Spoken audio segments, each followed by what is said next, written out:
5월 6일 금요일 매일 성경 묵상을 시작합니다. 오늘 함께 나눌 말씀은 룻기 3장 1절에서 13절 말씀입니다. 룻기 3장 1절에서 13절 말씀을 제가 봉독합니다. 룻의 시어머니 나오미가 그에게 이르되 내 딸아 내가 너를 위하여 안식할 곳을 구하여 너를 복되게 하여야 하지 않겠느냐. 네가 함께하던 하녀들을 둔 보아스는 우리의 친족이 아니냐. 보라 그가 오늘 밤에 타작마당에서 보리를 까불리라. 그런즉 너는 목욕하고 기름을 바르고 의복을 입고 타작마당에 내려가서 그 사람이 먹고 마시기를 다 하기까지는 그에게 보이지 말고 그가 누울 때 너는 그가 눕는 곳을 알았다가 들어가서 그의 발치 이불을 들고 거기 누우라. 그가 네 할 일을 네게 알게 하리라 하니 룻이 시어머니에게 이르되 어머니의 말씀대로 내가 다 행하리이다 하니라. 그 타작마당으로 내려가서 시어머니의 명령대로 다 하니라. 보아스가 먹고 마시고 마음이 즐거워 가서 곡식단 더미의 끝에 눕는지라. 룻이 가만히 가서 그의 발치 이불을 들고 거기 누웠더라. 밤중에 그가 놀라 몸을 돌이켜본즉 한 여인이 자기 발치에 누워 있는지라. 이르되 네가 누구냐 하니 대답하되 나는 당신의 여종 룻이오니 당신의 옷자락을 펴 당신의 여종을 덮으소서. 이는 당신이 기업을 물을 자가 대민이이다 하니 그가 이르되 내 딸아 여호와께서 네게 복 주시기를 원하노라. 네가 가난하건 부하건 젊은 자를 따르지 아니하였으니 네가 베푼 인애가 처음보다 나중이 더하도다. 그리고 이제 내 딸아 두려워하지 말라. 내가 네 말대로 네게 다 행하리라. 네가 현숙한 여자인 줄을 나의 성읍 백성이 다 아느니라. 참으로 나는 기업을 물을 자이나 기업 물을 자로서 나보다 더 가까운 사람이 있으니 이 밤에 여기서 머무르라. 아침에 그가 기업 물을 자의 책임을 네게 이행하려 하면 좋으니 그가 그 기업 물을 자의 책임을 행할 것이니라. 만일 그가 기업 물을 자의 책임을 네게 이행하기를 기뻐하지 아니하면 여호와께서 살아계심을 두고 맹세하노니 내가 기업 물을 자의 책임을 네게 이행하리라. 아침까지 누워 있을지니라 하는지라. 아멘. 오늘 본문 3장 1절에서는 나오미와 룻을 복되게 하시려는 하나님의 계획이 나오미의 입술을 통해 드러나고 있습니다. 나오미가 룻을 불러놓고 이렇게 말했어요.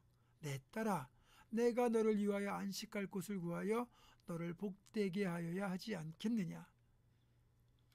그동안 낯선 땅 베들레헴까지 시어머니를 따라와서 가난하고 옹색한 살림에다가 시어머니 봉양하겠다고 이삭까지 주우러 다니던 며느리를 안쓰럽게 여기던 나오미는 하나님의 사인에 따라서 드디어 며느리를 복되게 할 계획을 실행에 옮기기로 결단한 것입니다.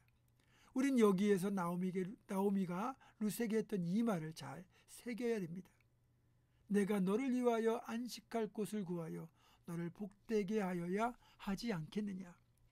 며느리를 아끼고 사랑하는 시어머니 나오미의 절절한 마음이 잘 드러나 있는 말인데 이 구절에서 우리를 향한 하나님의 마음은 언제나 우리를 복되게 하는 것임을 우리가 알 수 있잖아요. 그러니까 룻기에 나타난 하나님의 헤세드의 본질이 나오미의 이 말에 잘 표현되어 있는 겁니다.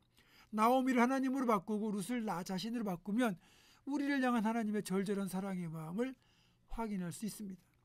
예레미야 29장 11절에서도 동일한 사실을 알 수 있습니다. 여호와의 말씀이니라. 너희를 향한 나의 생각을 내가 아나니 평안이요 재앙이 아니니라. 너희에게 미래와 희망을 주는 것이니라. 우리를 향하신 하나님의 생각은 재앙이 아니라 평안을 주는 것이고 우리에게 미래와 희망을 주는 것이라고 말씀하고 있습니다. 이것이 바로 하나님의 헤세드의 본질입니다. 하나님 우리가 재앙을 겪지 않고 대신에 평안을 누리고 미래를 기대하며 소망을 품고 살아가기를 원하십니다. 그것이 하나님께서 우리를 향해 가지고 계신 가장 기본적인 하나님의 생각, 하나님의 마음, 즉 하나님의 헤세드입니다. 적어도 나오미는 이 보아스를 통해 보여주신 하나님의 사인, 이것을 기가 막힐 정도로 완벽하게 찾아냈고 드디어 하나님의 사인을 따라서 적극적인 행동에 돌입하기 시작합니다. 다른 말로 표현하면 믿음에 따른 확실한 순종이다, 이렇게 말할 수 있습니다. 내 딸아 잘 들어라. 오늘 보아스가 그동안 수확한 보리를 그의 타작마당에서 탈곡을 하게 되면 곡식을 지키기 위해서 타작마당에서 노숙을 하게 될 것이다. 그가 타작마당에 혼자 있는 기회를 이용하여 그가 눕고 있는 곳을 알아두었다가 그가 누우면 가서 그의 발치 이불을 들고 거기에 눕도록 해라. 그러면 보아스가 네가 할 일을 알게 해줄 것이다. 여기에서 나오미뿐만 아니라 룻 역시 자신을 향하신 하나님의 복의 사인을 확인하고 시어머니와 똑같이 믿음 행동에 돌입하고 있습니다. 만약에 나오미가 아무리 룻의 등을 떠밀어도 룻이 따르지 않으면 모든 계획과 행동은 물거품이 되고 말거든요. 1장에서는 친정으로 돌아가서 새 출발을 하라고 해도 끝까지 시어머니를 떠나지 않겠다고 하면서 시어머니의 말을 듣지 않았던 룻이었는데 이번에는 순순히 시어머니의 말에 따르고 있잖아요. 시어머니 말 속에 들어있는 하나님의 회복의 사인을 룻이 발견한 겁니다. 룻에게 어떤 것이 복된 선택이고 어떤 것이 하나님의 뜻인지를 아는 분별력이 있었다는 증거입니다.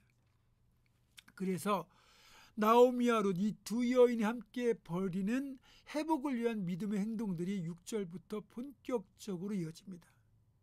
그리고 이 믿음의 행동이 결국은 두 사람의 삶을 흉년에서 풍년으로 바꾸는 기폭제가 되었습니다.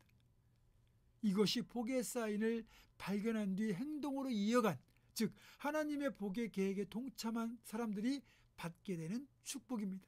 반면에 마태복음 19장을 보면 부자 청년의 이야기가 있잖아. 이 청년의 이야기는 주님의 부르심, 그 사인을 확인하고도 머뭇거리다가 복의 기회를 날려버린 안타까운 청년의 모습을 우리는 발견할 수 있습니다. 영생을 얻는 길을 질문한 이 청년을 주님은 아끼셨어요. 그래서 네 소유를 팔아 가난한 자들에게 나누어 주고 그리고 와서 너는 나를 따르라. 그렇게 직접 제자로 불러주셨어요. 그러나 이 사람은 재물이 많기 때문에 근심하며 돌아갔다고 되어 있을 뿐 주님께 돌아왔다는 기록은 찾아볼 수가 없습니다. 만약에 그가 주님의 말씀대로 순종했다면 예수님의 제자는 13명이 되었을지도 모르고 이 사람은 베드로 버금가는 교회의 위대한 사도가 되었을지도 모릅니다. 그러나 그는 한낱 재물 때문에 하늘의 복, 제자가 되는 축복을 날려버리고 말았습니다. 하나님의 사인을 확인하고도 머뭇거리거나 어설픈 반응을 하는 건 어리석은 일입니다. 여러분은 어떻습니까?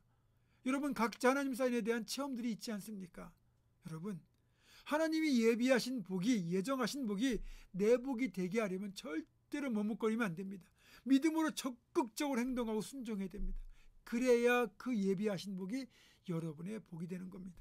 바라기는 나오미와 룻처럼 또 베드로 같은 제자들처럼 적극적인 순종을 통하여 하나님의 복의 계획에 동참하시고 하나님의 약속을 따라서 놀라운 복의 주인공이 다 될 수 있기를 주님의 이름으로 축원합니다.